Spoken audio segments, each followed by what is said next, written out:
चैत का महीना शुरू होने वाला है और इन दिनों उत्तराखंड के जंगलों में काफल का फल पकने को तैयार है। काफल पर एक प्रसिद्ध गाना भी बना है। पाको बरमाशा नारण काफल पाको चैता मेरी हैला।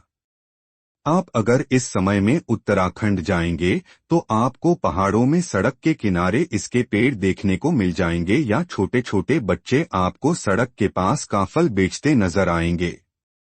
एक कहानी आज एकाएक मेरे ज़हन में आई, जिसे हम बचपन से अपने घर के बड़े बुजुर्गों से सुनते आए हैं।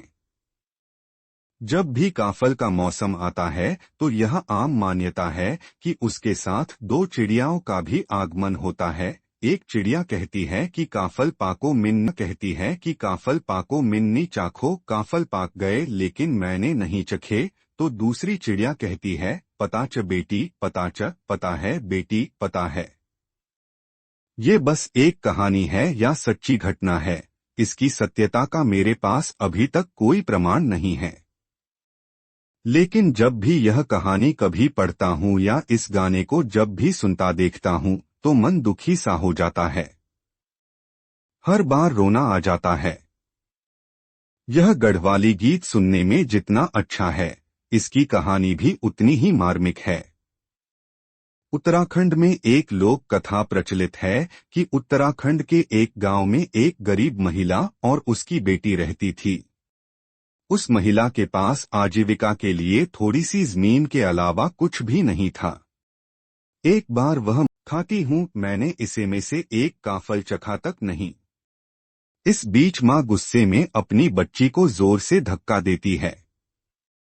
बेटी को धक्का इतना तेज लगा कि वह बेसुध होकर नीचे गिर जाती है।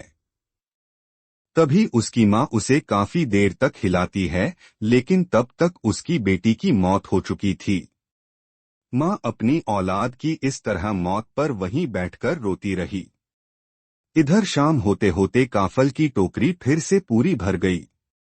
जब उस महिला की नजर टोकरी पर पड़ी तो उसे समझ में आता है कि दिन की तेज धूप और गर्मी के कारण काफल मुरझा गए और शाम को ठंडी हवा लगते ही वह फिर ताजे हो गए। अब माँ को अपनी गलती पर बेहद पछतावा हुआ और वह भी उसी पल सदमे से गुजर जाती है।